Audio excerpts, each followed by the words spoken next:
আসসালামু আলাইকুম বন্ধুরা, কেমন আছেন? আমি এনাম আবারও হাজির হয়েছি আপনাদের মাঝখানে। তো আজকে ভিডিওতে যেটা আপনাদেরকে দেখাবো, আমরা জানি যে গতকালকে তত্ত্বাবধায়ক সরকার বা অন্তর্বর্তীকালীন সরকার, এটা তত্ত্বাবধায়ক সরকার বলতেছে না, ইন্টারিম গভর্নমেন্টের প্রধান হিসাবে ডক্টর ইউনূসকে আমরা দেখেছি। ওনাকে যথেষ্ট আমার শ্রদ্ধা আছে এবং বরাবরই আমি চেয়েছিলাম যে ডক্টর ইউনূস এবং ডক্টর আসিফ নজরুল একসাথে থাকুক। এদের মাঝখান থেকেই প্রধান বা ক্যাবিনেটের একটা উপদেষ্টা হিসাবে দুইজনকে আমরা দেখতে চাই। তো আমাদের আলহামদুলিল্লাহ আমার অন্তত স্বপ্ন পূরণ হয়েছে।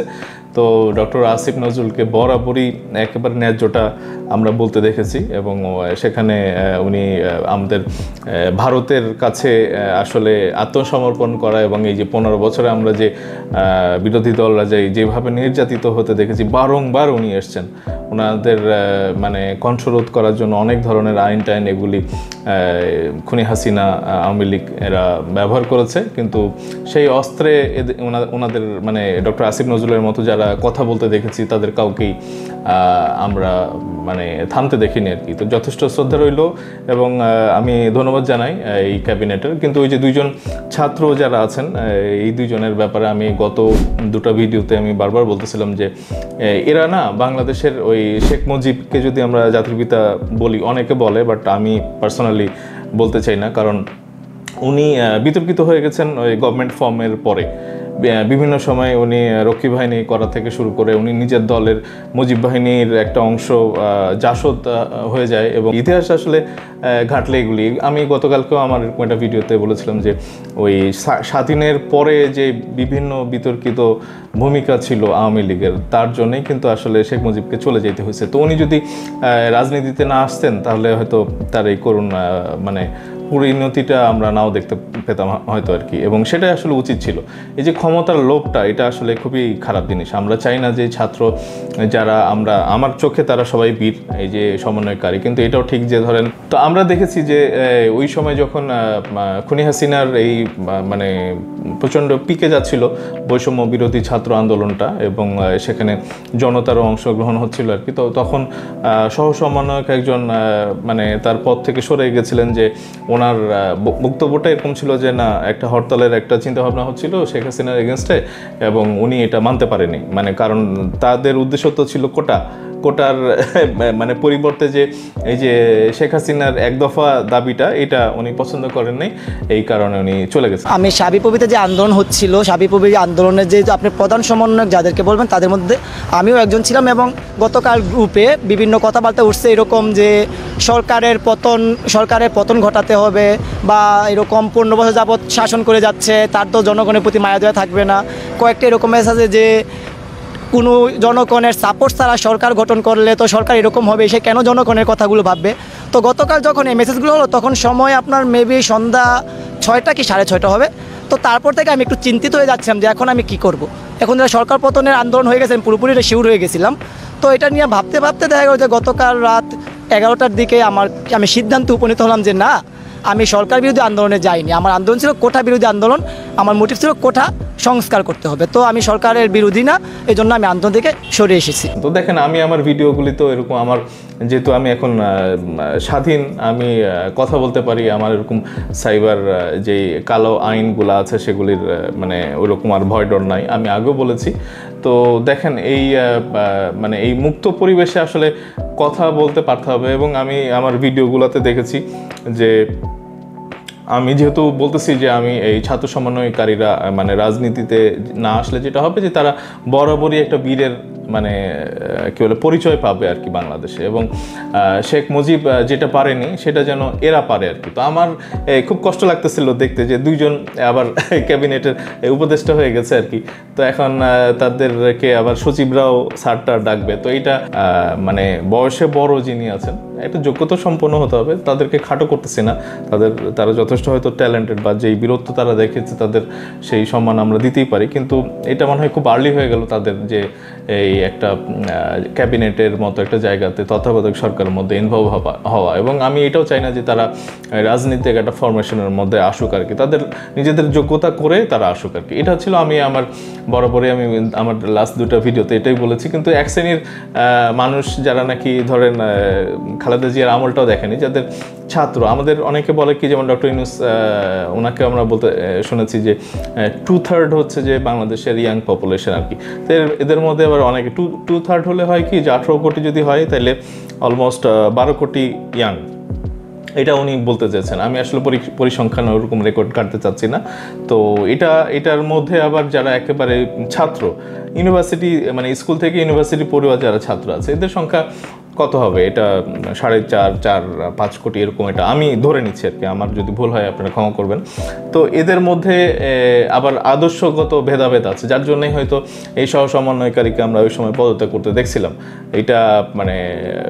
এটা একেবারে স্বীকার করে নেওয়ার মতো যে ধরেন একটা বাংলাদেশের রাজনৈতিক আদর্শ তো আছে, ভোটার মানে আপনি না হলেও বা আপনি যদি ইয়াং হয়ে থাকেন, আপনার ফ্যামিলির মধ্যে একটা আদর্শ ব্যাপার আছে।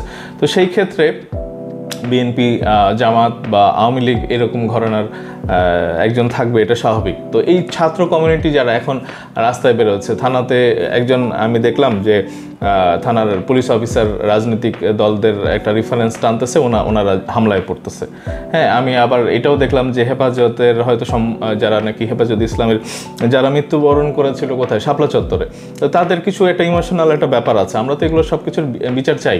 তো হেফাজতের ওনারা একটা ব্যানার নিয়ে গেছেন যে এটা শহীদ চত্বর, তো সেটাও ওখানে আটকায় দেওয়া হলো। এবং বাচ্চা আমার মেয়ের বয়সী যারা স্টুডেন্ট হিসাবে কথা বলতেছেন, তারা বলতেছেন যে আপনারা 13 বছর কোথায় ছিলেন। তো আমি আসলে খুব মর্মাহত আর কি। হ্যাঁ, কারণ হচ্ছে যে গত 13 বছরে কি হয়েছে, আমি আপনাদেরকে একটা ছোট্ট নিউজের রেফারেন্স দিচ্ছি আর কি। হ্যাঁ, এই নিউজটা ডেইলি স্টারে আসছে, এটা 2023-এর 14ই জানুয়ারি। তো এখানে দেখেন নিউজের হেডলাইনটা এরকম যে বিএনপির সহস্রাধিক কর্মীকে হত্যা ও 600 জনকে গুম করেছে সরকার। তো এই নিউজের একটু আমি যদি ভিতরে আসি, তো সেখানে এরকম আছে যে বিএনপি মহাসচিব মির্জা ফখরুল ইসলাম আলমগীর বলেছেন, বর্তমান ফ্যাসিস্ট সরকার ক্ষমতায় আসার পর থেকে বিএনপির প্রায় 40 লাখ নেতাকর্মীর বিরুদ্ধে মিথ্যা মামলা দিয়েছে। 600 নেতাকর্মীকে গুম করে ফেলা হয়েছে, সহস্রাধিক নেতাকর্মীকে হত্যা করা হয়েছে। তো এটা একেবারে একেবারে জলজ্যান্ত একটা রেফারেন্স। হ্যাঁ, এই যে 40 লাখ নেতাকর্মীর বিরুদ্ধে মিথ্যা মামলা, তো তারা তো রাস্তাতে ছিল ভাই। আপনি তো বলতে পারেন না যে গত 13-15 বছরে আমরা কই ছিলাম। আমরা ভুক্তভোগী, এবং আমরা যতবারই এই আন্দোলনগুলি পিকে আসছে, এবং এই ডিবি হারুন, তারপরে বিপ্লব, তারপর কিলার এই এনএসআই, তারপর ডিজিডিএফআই, ভাই ইলিয়াস আলীকে যে কিভাবে করুণভাবে মৃত্যুবরণ করতে হয়েছে আপনারা তো জানেন। এখন এই বাচ্চাদের যদি ঘাড়ে ভূত আসে যে তাদেরকে দিয়ে এগুলো কেউ বলাচ্ছে, আমরা তো দেখছি যে জয়ের মতো একটা কি বলবো, আমার আসলে ভাষা নাই তাকে বলার জন্য, সে আবারও রাজনীতি করতে চায়। তো আমি আসলে ইন্ট্রোডাকশনটা একটু বড় হয়ে যাচ্ছে। আমি যেটা আপনাদের সবাইকে বলতে চাই যে এই বাচ্চা ছেলেদেরকে আসলে রাজনীতিতে যেমনটা আনাটা বিপজ্জনক, কারণ তাদের প্রতিপক্ষ সৃষ্টি হবে, এবং আমরা চাই না যে তাদের আবার ওই শেখ মুজিবের মতো অবস্থায়, যেহেতু তাদের অফুরন্ত সময় আছে রাজনীতিতে আসার জন্য, একটু সময় নিয়ে আসেন আর কি। আর তত্ত্বাবধায়ক সরকারের বাইরে থেকেও কিন্তু নাহিদ বা আসিফ বা সার্জিস, এরা যেই পপুলারিটি পেয়েছে বাংলাদেশের কাছে, এদের একটা ভয়েসই আগামী 10 বছর চোখ বন্ধ করে মানুষ শুনতো আর কি। তো এইটা কেন জানি একটা বিতর্কিত একটা পথে চলে যাচ্ছে আমার কাছে কেন জানাই মনে হয়। কারণ ক্ষমতার ব্যাপারটা এরকম কি যে আপনি চেয়ারে বসলে আপনার একটা অপোজিশন তৈরি হবে, এবং অপোজিশনের ভুলভালের ব্যাপারগুলি অপোজিশন আপনাকে বলতে পারতে হবে, এবং একসময় আপনি যদি ভুলভাল করেই যান তাহলে আপনার তিরস্কার আপনার ঘাড়ে চলে আসবে, নানা রকমভাবে আপনি তিরস্কৃত হবেন, এবং একসময় আপনাকে পাবলিক গালি মন্দ করবে এবং পিটাবে, এবং আপনাকে দেশ ছাড়া করবে। বাংলাদেশের ইতিহাস কিন্তু তাই বলে। তো আমি খুবই খুশি হয়েছি যে ডক্টর ইউনূস এর মতো একটা ফেমাস পপুলার ফিগার উনি আসছেন, এবং ওনার হাতে যেই কাজ আপাতত, এবং ওনাকে অবশ্যই আমরা ধন্যবাদ জানাই, এবং আসিফ নজরুল ওনার উপরেও আমাদের আস্থা আছে। তো দেখা যাক এই ক্যাবিনেটটা কীভাবে কাজ করে। এবং আমরা দেখতেছি যে মাইনরিটি নিয়ে অনেক কথাবার্তা হচ্ছে, ভারতেও কলকাতাতেও যারা নাকি গেরুয়া তারাও বের হয়ে আসছে। এবং আসলে এই হিন্দু জোট একটা কি বলে আছে, মানে বাংলাদেশে হিন্দু সম্প্রদায় যারা আছে তাদের একটা কমিউনিটি আছে, তো তারাও গতকালকে বলার চেষ্টা করতেছিল যে, তো তারপরে থেকে আমরা দেখলাম যে বিভিন্ন মন্দিরে, বড় বড় মন্দির যেখানে, সেই সব মন্দিরগুলোতে তারা পাহারা দিয়েছে, এটা আমরা দেখেছি ছাত্র শিবির। এবং একই সঙ্গে পরবর্তীকালে আমরা দেখেছি যে বিএনপি নেতৃবৃন্দ এবং সরকারের যারা দায়িত্ব সেনাবাহিনী, তারাও কিন্তু এই সংখ্যালঘুদের নিরাপত্তার ব্যাপারে তারা এই কথাগুলো বলেছে। তো এরপরেও আমরা দেখতে পেয়েছি যে বিশেষ করে আমাদের দক্ষিণাঞ্চলে, উত্তরাঞ্চলে বেশ কিছু মন্দির, কে বা কারা, যে কথাটা মানে কোনো এটা নাই, আইডেন্টিফাইড করা যাচ্ছে না, রাতের অন্ধকারে ভেঙে ফেলছে। এবং সাথে এখন আপনি যদি 2012 সালেও দেখেন, বালিয়াডাঙ্গিতে এক রাতে প্রায় 14টা মন্দির ভেঙেছে। পরবর্তীকালে আমরা শুনলাম যে ওইখানকার যে এমপি সাহেব দবরুল না কি জানো, তার লোকজন এবং আওয়ামী লীগের মধ্যে এই দ্বন্দ্ব।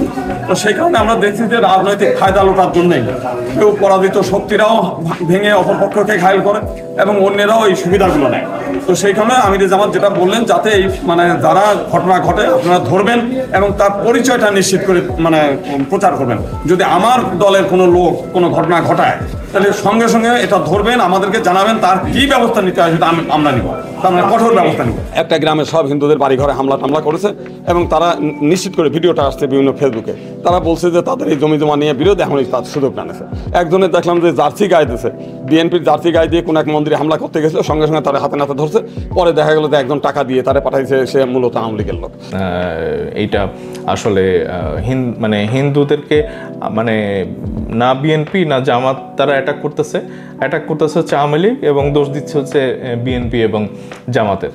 তো এইটা হচ্ছে যে আমার এখানে যারা কমেন্ট করতেছেন ডাকাতির ব্যাপারটাও, আমরা প্রচুর ডাকাতির খবর আমি গত ভিডিওতেও আমি দেখিয়েছি যে 1974 সালের সময় মানে 71 থেকে 75 পর্যন্ত কি পরিমাণ ব্যাংক লুট করা হয়, থানা ডাকাতি করা হয়। এগুলি হচ্ছে যে আওয়ামী লীগের কাজ এবং তাদের ডিএনএর মধ্যে আছে, এবং তারা করবে এবং দোষ চাপাবে হচ্ছে বিএনপি জামাতের উপর। একটু খেয়াল রাখতে হবে আমাদের এই ব্যাপারে। তো আমি আজকে এই মুহূর্তে কী করেনি এটা নিয়ে একটু আলাপ করবো, ছোট্ট করেই বলবো যে দেখেন এখানে মানে সচিব যে আবার একজন আছে, তাদেরকেও আবার এই বাচ্চা এই দুইজনকে আবার স্যার ডাকতে হবে। তো এইটা আসলে কেমন জানি একটা ব্যাপার হয়ে গেল যে ধরেন সিনিয়র মানে বয়োজ্যেষ্ঠ একটা ব্যক্তি মানে হতেই পারে যে ধরেন পড়াশোনা কমপ্লিট করে যোগ্য হয়ে একটা জায়গাতে আসলে পারে স্যার ডাকা কোনো বিষয় না, কিন্তু এই মুহূর্তে আবার তারা কিভাবে নিবে। আমি যখন চিন্তা করতেছি, আমি চোখ বন্ধ করে যে আমার উপরে এরকম একটা ছাত্র আসলো, আমাকে বস ডাকতে হবে, তো আমার একটু হেজিটেশন কিন্তু লাগবে। হ্যাঁ, তো এখানে তারা কি বিরক্ত করেছে, আন্দোলন করেছে, ওইটা আমার মানে ইনফ্যাক্ট আমার চোখে সামনে আসতেছে না, আমার সামনে আসতেছে যে একটা একটা ছেলে এডুকেটেড মানে এডুকেশন লেভেলটা এখনও কমপ্লিট করেনি, তাকে আমাকে স্যার বলতে হচ্ছে। তো এইটা একটা ব্যাপার। এবং দেখেন প্রথম কাজটাই যেটা এই তত্ত্বাবধায়ক সরকারের অন্তর্বর্তীকালীন, আমি বারবার তত্ত্বাবধায়ক চলে আসতেছে, অন্তর্বর্তীকালীন যেই সরকারটা ডক্টর ইউনূসের জন্য আমি এই ভিডিওটা বানাচ্ছি। প্রথমে উচিত হবে যে এই সন্ত্রাসী কার্যক্রম বা অরাজক অবস্থা যেটা আছে, তো এই যে ধরেন 4 কোটি 4.5 কোটি 5 কোটি যে স্টুডেন্ট আছে, তো এটার তো ধরেন 30% তো আওয়ামী লীগের আদর্শে বিশ্বাসী হবে, এটা আপনাদেরকে মানতে হবে, তাই না? তো এই বাচ্চারাই যদি ধরেন এই মানে রক্তে আগুন লেগেছে বলে আবারও রাস্তাতে নেমে পড়ে, আপনি বুঝবেন কি করে? তো এই কারণে খুব উচিত হবে যে ছাত্রদেরকে পড়ার টেবিলে পাঠিয়ে দেওয়া। হ্যাঁ, তো ওই আওয়ামী লীগের এরা আবার খুব অ্যাক্টিভ, জয় আবারও দলের করার একটা ঘোষণা দিচ্ছে। তো এগুলো আমরা কীভাবে দেখবো, এটা হচ্ছে যে আপনাদের পরে ছেড়ে দিলাম। বাট এই দলটাকে বাংলাদেশে নিষিদ্ধ করতে হবে, আওয়ামী লীগকে, শুধু ছাত্রলীগ না, আওয়ামী লীগকে নিষেধ করতে হবে। এইটা করতে হবে ওই 71 থেকে 75-এর যেই তাদের মানে অরাজকতা এবং নৃশংসতা, ওই জিনিসগুলোও আমরা দেখতে চাই। প্রত্যেকটা কেসের 71 থেকে 75-এর যেই গণহত্যা, লুটপাট, ধর্ষণ এই যারা করেছিল আওয়ামী লীগের, সেগুলোরও আমরা বিচার চাই। এবং এই গত 15 বছরে এই যে আমি যেটা বললাম যে বিএনপির যেই মানে শুধু তো আমি এখানে বিএনপির কথা বললাম, হেফাজতে ইসলামকে কিভাবে মারা হয়েছিল এই শাপলা চত্বরে, তো এরকম কত অত্যাচারের শিকার হয়েছে যে প্রায় 40 লাখ নেতাকর্মীর বিরুদ্ধে মিথ্যা মামলা, 40 লক্ষ কেস ফাইল হওয়া উচিত এখন, এবং 600 নেতা কর্মীকে গুম করা হয়েছে। তো এই 600টাও কেস হওয়া উচিত, এবং এই সহস্রাধিক নেতাকর্মী যাদেরকে হত্যা করা হয়েছে শুধু বিএনপির।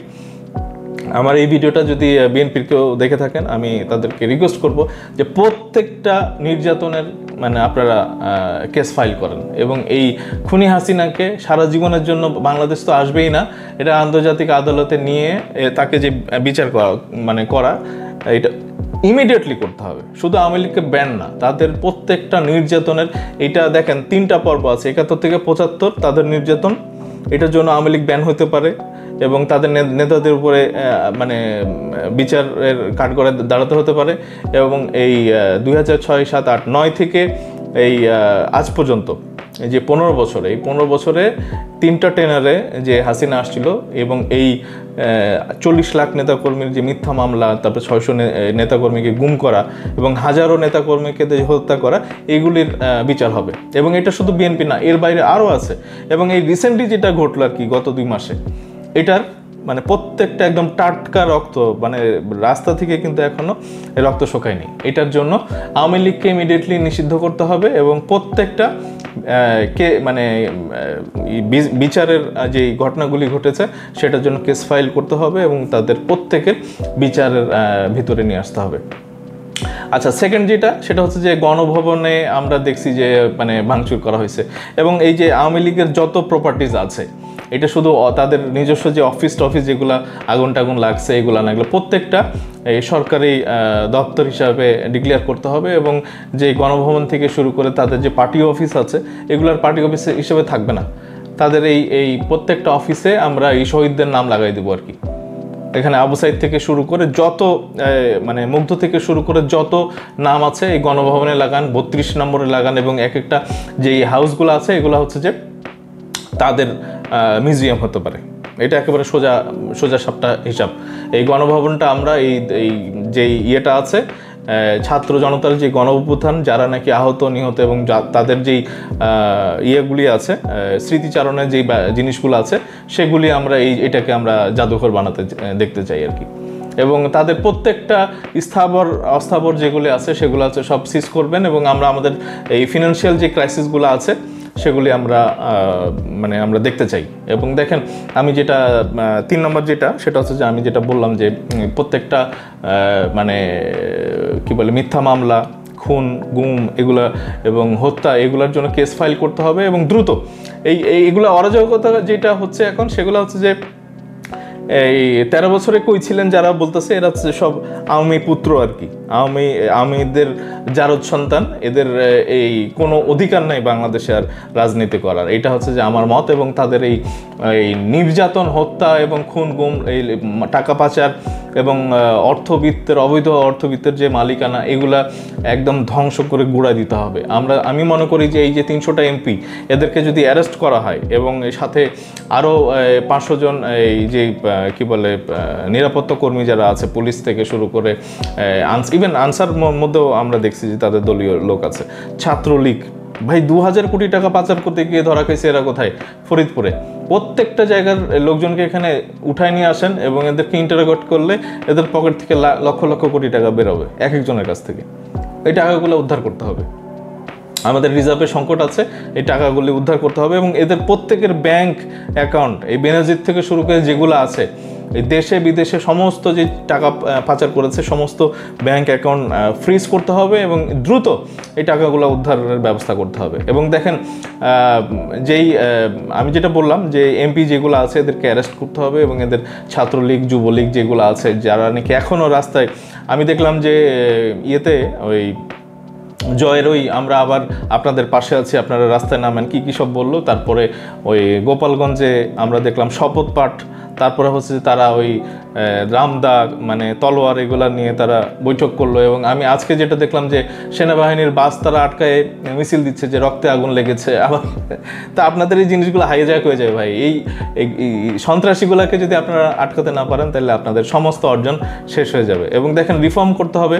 এই আর্মিতে এখনও সব উচ্ছিষ্টগুলো আছে, তাদেরকে ধরে ধরে অ্যারেস্ট করতে হবে এবং ইন্টারোগেট করে তারা কি কি অপকর্ম করছে বাংলাদেশে, এবং এখানে বহিঃশত্রু যেগুলো আছে আমাদের ভারতের, এখনও তাদের মোদি বলছে যে মাইনরিটিদের ব্যাপারে শঙ্কা জানাইছে। তো ভাই, তোমাদের দেশের মাইনরিটি নিয়ে তো তোমরা শঙ্কা জাগাও না, তাহলে কি আমরা বলবো যে না, ওখানে যে মুসলিম ব্রাদারহুড আমাদের যারা আছে নির্যাতিত তাদের আমরা পাশে দাঁড়াই, তোমরা তাদের নিরাপত্তা দাও? সেটা তো আমরা বলতেছি না। প্রত্যেকের নিজস্ব যেই ব্যাপারগুলি আছে সেগুলি ওই দেশ ঠিকঠাক করবে। তো তুমি বলার কে?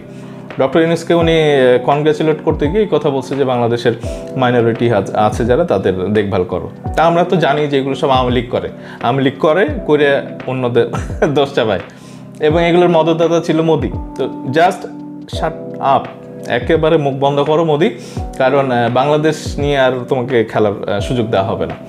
এবং অনেকে বলতেছে যে ভারতের স্ট্র্যাটেজি হবে যে বাংলাদেশ পাকিস্তানকে যেভাবে ট্রিট করে, যে হিন্দুরা আহত হচ্ছে, নির্যাতিত হচ্ছে, এই সেই সেম স্ট্র্যাটেজি ওরা এখন বাংলাদেশের উপরে নিয়েছে। এবং দেখেন, আমি গতকালকে মানে ইন্ডিয়ানে একটা ভিডিও দেখতেছিলাম আর কি, যে ইউটিউবার, তো উনি কি বলে সিকিউরিটি এগুলো নিয়ে কথাবার্তা বলে, তো উনি যথেষ্ট ক্ষোভ ঝাড়তেছেন ডক্টর ইউনূসের ব্যাপারে।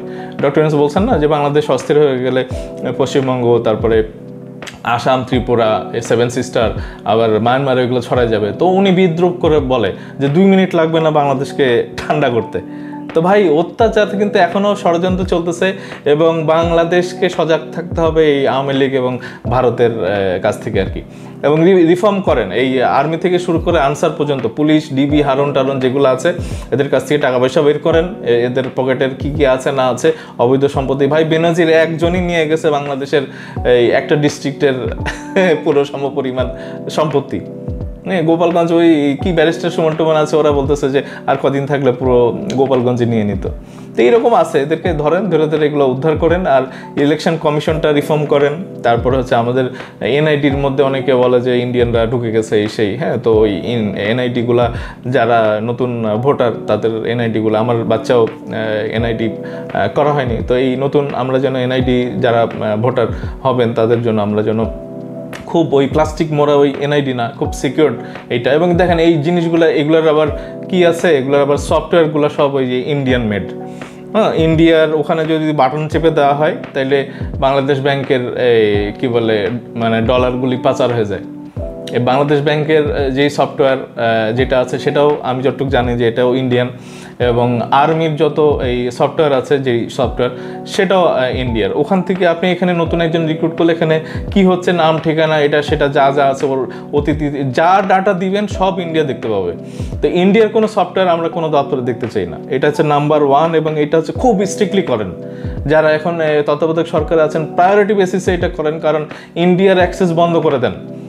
এই মাসখানেক আগে আমরা দেখতেছিলাম, যেই কারণে বাংলাদেশ ব্যাংকে ঢোকা বন্ধ হয়ে গেছিল, যে এই হ্যাক হয়েছে, এবং কি বলে বাংলাদেশ ব্যাংকের সিস্টেম হ্যাক করে $1 বিলিয়ন ইন্ডিয়াতে পাচার হয়ে গেছে। আমরা সত্য মিথ্যা জানি না, গুজবের কথা এখানে বলেন না, বাট এই জিনিসগুলো উঠছে, এবং তখন থেকে আমরা দেখছি যে বাংলাদেশ ব্যাংকে খুব স্ট্রিক্ট হয়ে যেতে, এবং অ্যাক্সেস বন্ধ হয়ে গেছিলো এই সেই।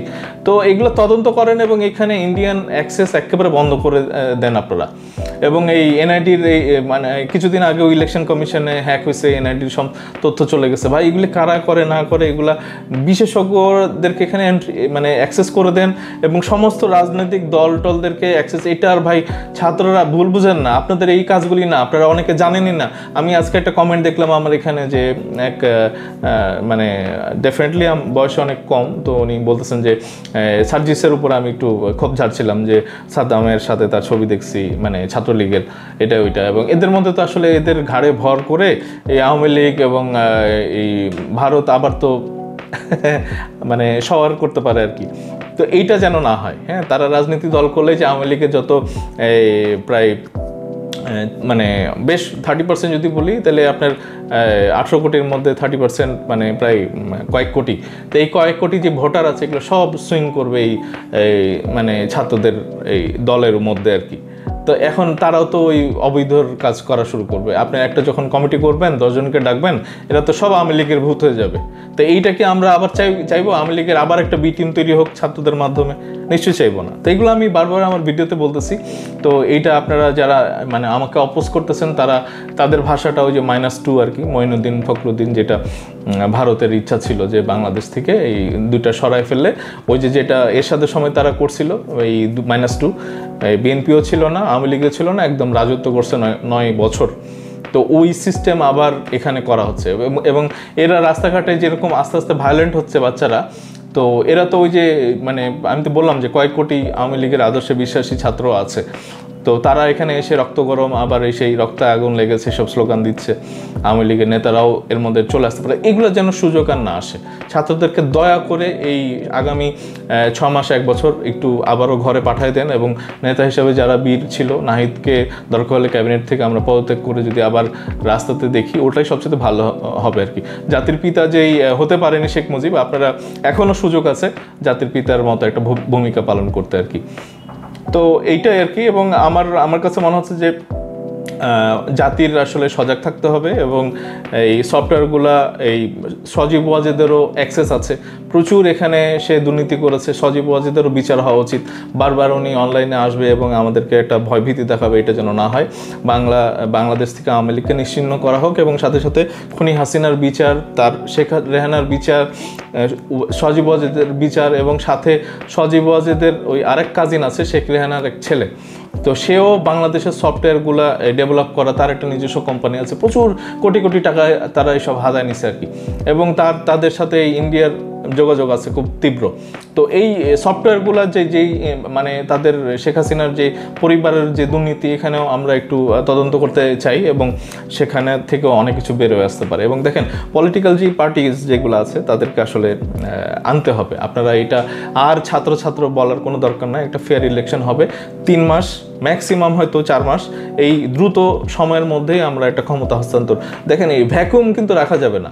এই মানে অগণতান্ত্রিক যে অন্তর্বর্তীকালীন সরকারও কিন্তু অগণতান্ত্রিক। হ্যাঁ, এই যে কোর্ট বন্ধ করে দেওয়া হচ্ছে, অনেকে একটু ভয় পাচ্ছিলেন যে কোর্টে কিন্তু ছুটি চলতেছে, এবং অনেকে এটা খুব চাওয়ার হয়েছিল যে ওই মানে আওয়ামীপন্থী যেই বিচারপতি, প্রধান বিচারপতি, এরা এই অন্তর্বর্তীকালীন সরকারকে চ্যালেঞ্জ করবে, এবং এই চ্যালেঞ্জ করাটা থেকে তারা আবার এটাকে কোর্টে নিয়ে যাবে এবং এটাকে অবৈধ ঘোষণা করবে আর কি। তো এই কারণে কোর্ট কিন্তু মানে অলমোস্ট সাসপেন্ড, মানে বন্ধ করে রাখা হয়েছে, এই মানে অল্প সময়ের জন্য একটা মানে কিছু অল্প কাজ হচ্ছে আর কি। তো এগুলোর মধ্যে কিন্তু তারা কিন্তু খুব অ্যাক্টিভ। এবং আপনি যদি পলিটিক্যাল পার্টি যারা আছে, বিএনপি, জামাত, তারপরে ইসলামী ঐক্যজোট, ডান বাম, তারপরে গণতন্ত্র মঞ্চ, তারপরে জাসদ, যারাই এখানে ছিল, তারা যদি এখানে না থাকে, তাহলে আমার মতে যে এই সরকারটা আসলে আবার ওইটা ঝুঁকির মধ্যে পড়বে, এবং আমরা বারবার আসলে বাংলাদেশকে বিপদের মধ্যে দেখতে চাই না। তো ডক্টর ইউনূস যথেষ্ট সচেতন, এবং ওনারা নির্ভীক। আসিফ নজরুল যেভাবে সত্যকে সত্য বলেন, এটা আমরা গর্ববোধ করে আসছি। এবং আমরা এই ডক্টর আসিফ নজরুল এবং কি বলে ডক্টর ইউনূস, তাদের কিন্তু এই বাচ্চাদেরকে সেভ করাটাও দায়িত্ব, তাদেরকে গাইড করাটাও দায়িত্ব। বারবার কথায় প্রত্যেকটা মিডিয়া এখানে হচ্ছে আওয়ামীপন্থী। এই 71 টিভিকে ব্যান করতে হবে, সময় টিভিকে ব্যান করতে হবে, এবং এই প্রত্যেকটা চ্যানেল যারা বিতর্কিত ছিল, এবং আওয়ামী লীগের যারা নাকি এখনও প্রেতাত্মা আছে, ওই আগুন জ্বালানোর দরকার নেই, হয় বন্ধ করবেন আপনারা, আর না হলে পরে এদের ম্যানেজমেন্টটা রিফর্ম করেন। আওয়ামী লীগ যেটা করছিল, 21 টিভিকে একেবারে করে তার মিডিয়ার মালিক টালিককে সবাইকে অ্যারেস্ট করে নিয়ে গেছে, ঠিক এই জিনিসটা করা লাগবে। মোজাম্মেল ওই যে মানে সাংবাদিকদের মানে গিল্ড নাকি কি যেন সব করছিল, তাদের এই নেতাগুলাকে যারা আছে, এখনও আমরা মিডিয়া হতেও দেখতে পারি সামনে। হ্যাঁ, মিডিয়া বলতে যে আপনি মিথ্যা প্রচারের ব্যাপারগুলি আছে, মানে জনগণকে মিসগাইড করার ব্যাপার আছে, এই জিনিসগুলো আমাদেরকে আসলে সতর্ক করতে হবে এবং দ্রুত অ্যাড্রেস করতে হবে। এবং ছাত্রদের যতটুকু কাজ হয়েছে আমার মতে যে নতুন নিয়োগের ব্যবস্থা করতে হবে, আর্মি থেকে শুরু করে, পুলিশ থেকে শুরু করে, র্যাব, ডিবি, মানে এসবি, হ্যাঁ, এনএসআই, প্রত্যেকটা জায়গাতে আমরা জাতীয়তাবাদী শক্তি দেখতে চাই। এবং আপনারা ডক্টর ইউনূস, আপনার কাছে আমার মানে বিনীত অনুরোধ থাকবে যে আপনি একেবারে কালক্ষেপণ না করে, মানে ছাত্ররা এখনও পরিপক্ক হয়ে ওঠেনি, তাদের ওইরকম স্কিল নাই, ওদের মানে অভিজ্ঞতা নাই, তো বারবার ছাত্রদের কাছে আমরা না যাই, আপনাদের যেই প্রজ্ঞা, যেই জ্ঞান এবং যেই পাণ্ডিত্য আছে, প্রয়োজনে আপনারা প্রফেশনালদের সহযোগিতা নেন। আমি একটা আইটি সেক্টরের কথাই বললাম যে আর্মি এবং কি বলে সশস্ত্র যে বাহিনী যেই সফটওয়্যার ইউজ করে সেটা হচ্ছে যে পুরোটাই ইন্ডিয়ার। তো এইটা বন্ধ করতে হবে। বাংলাদেশ ব্যাংক, আমি যখন বাংলাদেশ থেকে টাকাগুলা পাচার হয়ে গেল, হ্যাক হলো, তো ওই সময় আমি জানি যে তারা ইন্ডিয়ান সফটওয়্যার ইউজ করতো এবং এটা অমূলক না যে এখনও তারা সেই সফটওয়্যার ইউজ করে। তো আমাদের এই জায়গাগুলি, নির্বাচন কমিশনের যে সফটওয়্যারটা সেটাও হ্যাক হয়েছিল। তো এগুলো আমরা চাই যে আপনারা দ্রুত এই জায়গাগুলি অ্যাড্রেস করেন। ওই রাস্তাতে ওই ডাকাতি পাহারা দেওয়ার, ওই মাস্ক পরে আওয়ামী লীগের গুন্ডারা মাস্ক পরে তারা নিজেদের প্রপার্টি কি বলে মানে করার জন্য, পাহারা দেওয়ার জন্য লোক নামিয়েছে আর কি। তো এখানে যে শুধু ছাত্র জনতা আছে না, ওই গুন্ডা খনি আওয়ামী লীগের যে মাস্ক পরা যে বাহিনী, তারাও রাতে আছে। তারা একাধারে নিজেরা অন্যের বাড়ি লুট করতেছে, ডাকাতি করতেছে এবং ছাত্রদের মাঝখান দিয়ে এটা প্রচার করতেছে যে এটা বিরোধী দল বিএনপির কাজ। মাইনরিটি যারা আছে তাদের প্রপার্টির উপর হামলা করতেছে, প্রচার করতেছে যে এটা বিএনপি জামাতের কাজ। ভাই, বিএনপি জামাতরে ওরা তো ঘোষণা দিয়ে কি বলে মন্দিরগুলি পাহারা দিচ্ছে আর কি। তো এর চাইতে আর বড় তো মানে ভ্রাতৃত্ব সুলভ আচরণ হতে পারে না এই মাইনরিটিদের জন্য আর কি। এবং আমাদের কমিউনিটির মধ্যেও মাইনরিটির লোকজন আছে আর কি। তো আমরা চাই যে বাংলাদেশ যেন আর কোনো বিপদে না আসে। এই যে জিনিসগুলো আমরা বললাম, আমার এই কথাটা যদি মানে জায়গা মতো আপনারা পৌঁছে দেন, আমি খুব খুশি হব। এবং ডক্টর ইউনূস সহ যারা নাকি ক্যাবিনেট গঠন করেছে তাদের যথেষ্ট আমি শ্রদ্ধা করতেছি। এবং আমি আবারও বলবো যে 2 জন না গেলেও পারতেন আপনারা, আপনাদেরকে বীরের মর্যাদা দিয়েছে এবং আপনারা বিতর্কিত হয়ে আর সামনে চলবেন না। এটাই হচ্ছে যে আমাদের মানে সবার ইচ্ছা আর কি। আমরা যারা নাকি গণতন্ত্র চাই, যারা নাকি একটা ফেয়ার ইলেকশন দেখতে চাই দ্রুত, এখানে কে আসবে না আসবে এটা বড় কথা না। বড় কথা হচ্ছে যে একটা জনগণের প্রতিনিধিত্বকারী একটা সরকার আমরা দেখতে চাই। আমরা গত 15 বছরে আমরা অনেক স্ট্রাগল করেছি, অনেক মানুষের আত্মাহুতি দিয়েছি, শুধু এই কোটা আন্দোলনের মধ্যে না। প্রচুর প্রচুর প্রচুর প্রচুর মানুষের মানে হত্যাযজ্ঞ হয়েছে গত 15 বছর। তো এইটা আপনাদেরকে মানতে হবে এবং আমাদের সাথে জনগণের কাতারে আসতে হবে, রাজনৈতিক দলগুলোর কাতারে আসতে হবে, শুধু ছাত্রছাত্রী করলে হবে না। বন্ধুরা, আরও একটা যেই ব্যাপার সেটা হচ্ছে যে দেখেন আমাদের বহির্বিশ্বের যে এম্বাসি যেগুলো আছে, তো সেগুলোও এখনও জঞ্জালমুক্ত হয় না আর কি। তো এটা দ্রুততম সময়ের মধ্যে যিনি পররাষ্ট্র দপ্তর পেয়েছেন আর কি, তার প্রথম কাজ হবে যে জাতীয়তাবাদী শক্তির যারা আছেন, পুরনো হলেও সমস্যা নেই, একদম স্ক্রিনিং করে প্রত্যেকটা এম্বাসি এই ভারতের যেই দালাল যারা আছে বা আওয়ামী লীগের উচ্ছিষ্ট যেগুলো আছে এগুলোকে দ্রুত সরাতে হবে আর কি। দেশের বাইরে যেই আমাদের স্পোক্স পারসন যারা আছেন, যারা নাকি বাংলাদেশের রিপ্রেজেন্টেশন করতেছেন, তাদেরও আমাদের এই জাতীয়তাবাদী ধারার মধ্যে ফিরিয়ে আনা এবং এই যে গণতান্ত্রিক যে পরিবেশ সেটার পক্ষে নিয়ে আসাটা খুবই জরুরি। এবং আমরা তাদের মাধ্যমেও কিন্তু একটা ভয়ভীতি আছে আর কি। হ্যাঁ, তারা বাংলাদেশকে এটা মানে অরাজক একটা রাষ্ট্র হিসেবে যেই প্রচার করতেছে বা ভারতীয় বিভিন্ন মিডিয়া, সেখানেও আবার তারা জয়েন করতে পারে। তো আমার মতে খুব তাড়াতাড়ি এইসব দিকে মানে নতুন মানে অন্তর্বর্তীকালীন সরকার নজর দিবে এবং আশা করি যে তারা খুব তাড়াতাড়ি গণতন্ত্র বাংলাদেশে ফিরিয়ে আনতে পারবে আর কি। এবং আমরা চাই যে বাংলাদেশে গণতন্ত্র খুব তাড়াতাড়ি প্রতিষ্ঠিত হোক এবং যেই রাজনৈতিক দলগুলো বিভিন্নভাবে গত 15 বছরে সংগ্রাম করেছে, তো তারা আবারও বাংলাদেশে একটা সুষ্ঠু নিরপেক্ষ নির্বাচনের মাধ্যমে ক্ষমতায় আসবে এবং সেটার জন্যই আসলে অন্তর্বর্তীকালীন সরকারের খুব উচিত হবে খুব দ্রুততম সময়ের মধ্যে 3 মাস 4 মাসের মধ্যেই আমরা যেন একটা নতুন সরকার দেখতে পাই, সেটার ব্যাপারে কাজ করা। তো বন্ধুরা, এখনকার মতো এইটুকুই। খুব তাড়াতাড়ি দেখা হচ্ছে। ধন্যবাদ সবাইকে। আসসালামু আলাইকুম।